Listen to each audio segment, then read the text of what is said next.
Hi, everyone. In this video, we're going to go over stanza 4 from the Forrest Fenn poem. It's kind of a complicated stanza, but I'm going to get through it as quick as possible because remember, in these videos right now, we're not trying to solve the poem. We're not trying to solve the clues. We're not trying to do anything except for understand the poem the way Forrest Fenn wrote it. Before I go into this video, I want to explain one thing, kind of a refresher for you about coordinating conjunctions and also subordinating conjunctions. What's the difference? Okay. I already told you about the acronym fanboys, and that can be used to help you remember the 7 coordinating conjunction, which are for, and, nor, but, or, yet, and so. Now, one thing about coordinating conjunctions is whatever they're comparing, like this and that, both sides have equal weight. In other words, the left side of the conjunction is just as important as the right side. So you might ask yourself, well, what's the difference between the different coordinating conjunctions? Well, they're specifying a relationship between both sides. And depending on the meaning, and you can look this up in the dictionary, it changes the relationship between what's to the left and what's to the right. Okay. So and is probably the most simple one. It's just joining two things. But for example, which is used in this one, is going to show you contrast. Okay. So for example, if I said I like eating candy, but I have diabetes, right? Both of those are equally important. But I'm kind of inferring to the fact that although I like eating candy, I can't do it because it's going to give me, diabetes, or I can't do it because I'm diabetic. I'd like to go out and play baseball today, but I'm not feeling well. So it's kind of showing you in that case the reason I'd like to go out today and I like playing baseball, but I can't do it because I'm not feeling well. The difference now between a coordinating conjunction and a subordinating conjunction is that when you have a subordinate or a dependent clause, the clauses do not have equal weight. The clause that has the subordinating conjunction in it has less weight than the main clause, which is always going to be an independent clause, a sentence on its own, could stand on its own. For example, right here, we could say, look quickly down, your quest has ceased. That's an independent clause. It's got everything that we need. But we have a subordinating conjunction, or it's being used as a subordinating conjunction here, that's specifying a condition in this case. If you take this on its own, if you've been wise and found the blaze and stopped, obviously that's not a full sentence. It's dependent.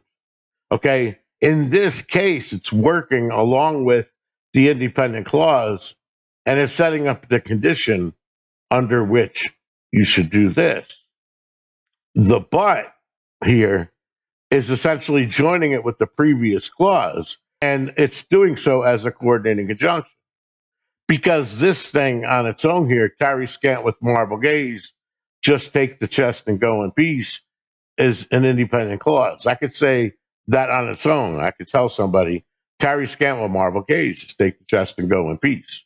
And in that case, of course, tarry being a verb here, I'm going to be implying that I want you to do that. You, tarry scant with marble gaze, take the chest, go in peace. So that's kind of tying it back to the previous clause. The subordinating clause, just like the fanboys, each one of them would have a different meaning. So do the subordinate clauses. And I mean, the subordinating conjunctions. And in this case, if, of course, is specifying a condition. If the condition is true or valid, then do what's in the independent clause. So this is what they call a compound complex sentence. Okay, it's got multiple clauses. It's got 3 clauses. It's got a dependent clause and 2 independent clauses that are joined by a coordinating conjunction. The only kind of conjunction that can join dependent, well, a subordinating conjunction is actually part of the sentence. That's what makes it a dependent clause. There is no conjunction in look quickly down, your quest to cease, because that's an independent sentence. Just like down here, Tyrus Scanlon Marble Cages, take Jessica and Peace is independent. So the word but is not part of either clause. It's just joining the two. All right. It's coordinating the two. And both the things that's coordinating are equal in weight, just like I said before. And but is specifying the relationship between those two things. That's how conjunction works. And it's kind of important, when you study grammar to really understand that. And this is why Forrest Fenn was saying to look up individual words, because we tend to use them every day, but we really don't know the meaning. And when you're reading something, so hear me all and listen good. Right? There's a difference between hearing and listening. If you have background music, you can hear it, but you're not necessarily paying attention to it. That's the difference between listen and hear. To listen to something is to actually pay attention to it. To hear it essentially is going in one ear and out the other. So if you're reading words, what happens is your brain, especially as you get older, it automatically doesn't pause. It'll just infer a meaning based on how you use it all the time. And if you've been using it all the time without really understanding it, your brain is substituting something that you really need to pay attention to, and you're not, because you're not really listening to it. The way to listen to something is to break it down like I'm doing. And over time, as you become more and more experienced, of course, you no longer have to do that, because you can instantly look at a sentence and you know all the phrasing that's being used and how everything works together. So that's kind of what Forrest means when he's telling you to read the poem and understand it. He's not trying to be condescending. He's trying to tell you to really pay attention, because if you don't understand the meaning, what's going to happen is your brain is picking up keywords. Okay. For example, when you read the second stanza, he's saying, begin it where warm waters halt. So immediately that paints a picture of something in your head that is showing waters halting somehow, somewhere. And that's throwing you off right off the bat, because you're overlooking the most important part, which says begin it. So the first question you have is, what am I beginning? All right. And then when you really understand how to break the sentences down, he's all he's doing with where warm water salt and take it in the canyon down, not far, but too far to walk, is specifying where are the adverb that you're applying to begin, which is telling you where to begin it. Those are the kind of things that you really need to be focused on. Otherwise, your brain is going to kick in, especially if you're older, and it's going to start painting images that are telling you to go directly to a map and look for a place where warm water salt. But you shouldn't do that. The first thing you want to do is completely read the poem from beginning to end, break it down like we are, and get a thorough understanding of what exactly he's telling you to do. So while you're doing that, you can completely ignore where warm water salt and the canyon down, because the only place they exist is in the poem at that point. And like I said, you got to build, how is he relating where warm water salt to the canyon down and the home of Brown and no place for me? How are all of those tied together? If you don't know how they're all tied together, you don't really understand what it is that you're looking for on the map. We pointed out in stanza 3 that he's basically giving you a series of adjectives, and one of them is explaining where you came from, and the other one is explaining where you're going to. But the way it's written in the poem, if you don't pay attention to the subordinating clauses and the relationship between everything, it looks like he's literally stepping you from clue to clue. In other words, go where begin at where warm water salt and take it in the oh, okay. So I'm supposed to go where warm water salt and then take it, go down a canyon, and then I put in. That's not what he's saying in the poem, and we know that because take it is not what you're doing. It's what warm water salt are doing, because warm waters is the subject to take it when we went over stanza 2. So You see what I mean? The relationship is changing, and that's going to happen throughout the poem. Up to this point, as you're about to find out, we know what we need to do when we get at the starting position, but we still don't know where the starting position is. All right. We don't even know the state yet. The state, and I'm jumping ahead of myself a little bit, is going to come up in a future stanza. Until we have all that information, we really can't figure out where warm water salt. That's basically what I'm trying to say to you here. So now that I went over that, let's just get into this really quickly here. Let's look like we normally do. Where are the verbs? Okay. So we got a contraction of you have. So the verb here is have been. And have been is setting up a tense here. And the tense that is setting up is called present perfect. To this point, you have been. Okay, it's pretty simple to understand. So that's the first verb that we have in here. We have been. Okay, we got another verb here. We got found. We got another verb here. Look, we got another verb here. We got another verb here. And we got another verb here. So those are our verbs. Let's find the main subject. It's going to be really simple. It's right here. It's the pronoun you. So we got if you have been wise and found the blaze. Now, you is also the subject for look. If this were the only sentence, then there would be an implied you here. But in this case, it's you is the same person that's the subject, and the same thing is true here. Okay, because this is all one sentence, so everything is essentially referring back to the main subject of the sentence, which is you. Right. So let me get that all out of here now that I cluttered up the screen. I just want to point that out.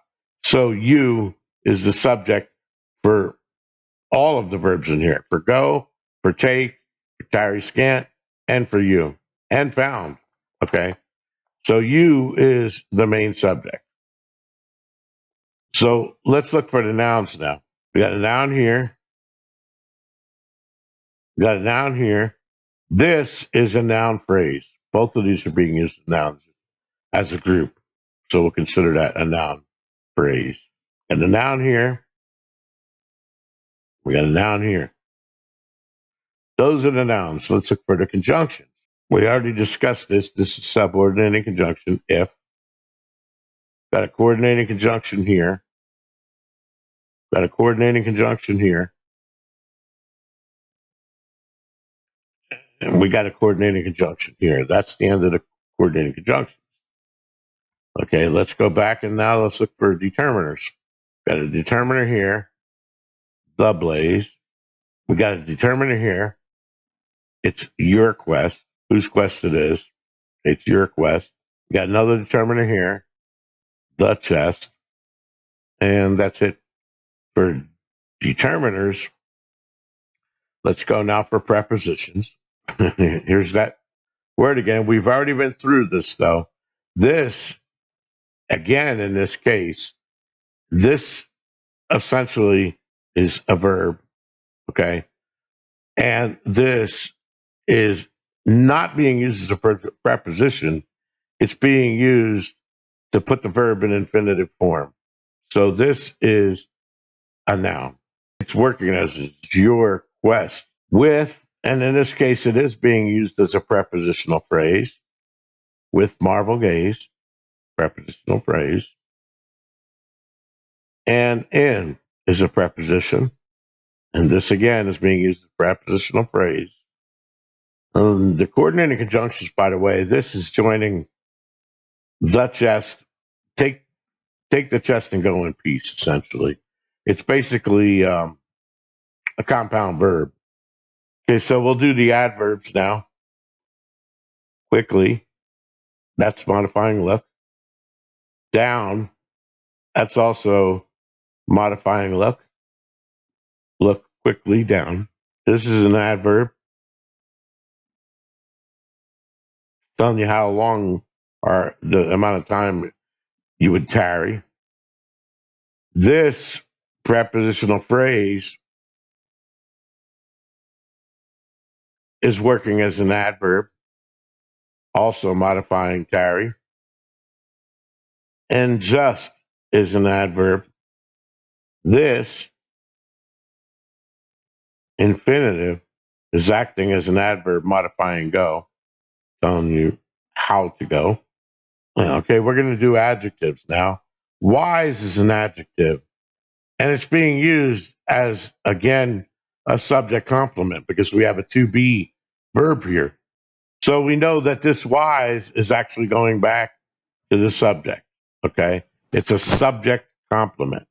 So if you have been wise and found the blaze, that of course is specifying something that you have to do. But you, like I said earlier, is also the subject of that. So and is basically, we have compound verbs here in this clause. Okay, we have been, and incidentally, whenever you have a helping verb like we have here to set the tense, if there is no helping verb here, the tense is remaining the same. So technically, even though you don't see it, right here would be the auxiliary verb have. Have found. So it's the same tense as have been. And when you're writing, though, you don't repeat the auxiliary verb like that, unless you're trying to change the tense, and he's not. So he's saying if you have been wise, and been is being used as a subject complement, and over here it's being used as a verb that has a direct object, and the direct object is the blaze. Okay, so the blaze is what we found. Okay, and incidentally, when you're looking up the words, remember that found immediately might paint a picture in your head of find. You know, you were walking through the woods and you found a gold coin. Um, that isn't all it could mean when it's working as a verb. It could be to establish something. Okay, I founded this company. All right, or you found that building. You've established it. You set up the foundation for it. And just keep that in mind, especially when we're going to revisit this when we get to the overall context of the whole poem. Because when he says begin it, he could be telling you how to establish the blaze, if you understand what I mean. And I'm going to just leave it at that for now. So while we're on the subject of direct objects, like I say, you found the blaze. The chest is another direct object. Okay, that's what you're taking. And there is no direct object for go. He's just telling you where to go. This here, I should have done this with adjectives. To cease is modifying the quest. It's providing more information about the quest. So your quest to cease. For the clauses, we kind of discussed that before. This is a dependent clause joined with the subordinate conjunction if. If is joining with this independent clause here. Look quickly down, your quest to cease. That's an independent clause. Okay. And again, the same subject is you. You look quickly down. Your quest. All of that is referring back to here. Then we got another independent clause here. This is the third one. And this coordinated conjunction is joining these two things. I think that's pretty much it. There's really nothing much to explain more here. I can give you a couple of additional information while you're thinking about this sentence itself. One thing to keep in mind about the fanboys, like but, is how I use the word join. It joins two things. Join also means accompany. Kind of a teaser here. Imagine that we're going on a trip, okay? And I ask you to look for a hotel. And now a hotel would be a place where you go on for a short stay. In other words, a tarry scant, which also is a sojourn, right? Just keep this in mind. I'm not trying to do a solution here, but so hotels where you would go for a short stay or a sojourn. Now the if clause is saying our search is over. Okay, you found a hotel, right? And you're about to make a phone call to set up some reservations. All right, but I interrupt you and I say, yeah, we found the blaze. We've been wise and we found the place that we want to stay. All right, our quest has ceased, but I want a room with a view. Now, a tarry scant is a short stay and with a marble gaze. So we're having a short stay at a place that's near something that we would marble gaze at. And certainly in Las Vegas, they're all over the place, right? They give me a hotel with a view, of a marble gaze. So if you were in France, you might say, I want to stay at a hotel where I could see the Eiffel Tower. All right. Just keep that in mind. And when we get to the word blaze, a blaze is usually placed if we're on a trail or on a road. Road signs or trail signs will be blazes, right? And they usually appear at intersections, and they're going to tell you where to go. Okay. Now blazes consist of lines, especially a drawing or a mark or an X uses signature in a document. That's a blaze. Where they put them little X's where you sign a legal document, that's a blaze. A blaze is also a crossing, an intersection. This is the kind of stuff that we're going to get into later when we review the whole poem. Right now, because I'm not going to cover all this stuff when we get to that point, I'm going to assume you know what you're doing. So when I start making up all the connections, I'm going to make those based on the analysis that we're doing here. So anyway, I hope you guys are enjoying the series. Please click like, please pass this around. And if you like what you're seeing, please subscribe and feel free to comment if you have any questions. But please do not mention anything about solutions or the meaning of any of the clues. This should be related to the grammar in the poem. Make sure that you also supply the grammatical reason why you came to that conclusion. In other words, I want you to prove it to me, kind of like I'm proving to you what it means. If you're going to contradict what I'm saying, believe me, I would love if you did that and it was really a mistake that I made. I would love to see that kind of stuff. So please, please, please, if you're going to contradict anything in here, tell me why. Show me what's wrong. I want it to be based on the way Forrest used the rules here. I don't want to make up our own rules. And that's pretty much it. I want to throw in a teaser for the next stanza, just for grins and giggles. And you're gonna have to work for this one, but it shouldn't take you more than a few seconds, maybe a minute tops. You know how Forrest misspells the word knowledge? Okay, he leaves out the D and no ledge, blah blah blah. Right. Well, the word knowledge doesn't appear anywhere in the poem, or does it? I want you to find out the answer to that, and it's kind of like a little puzzle for you. Knowledge does appear in the poem. Knowledge is a noun. That's all I want to tell you. One of the words in that poem, when used as a noun, is spelled exactly like knowledge is spelled. So that'll be a little bit fun for you. And another fun thing to do for the second stanza, look up the word canon, okay? But with the tilde above the end. So look up that word.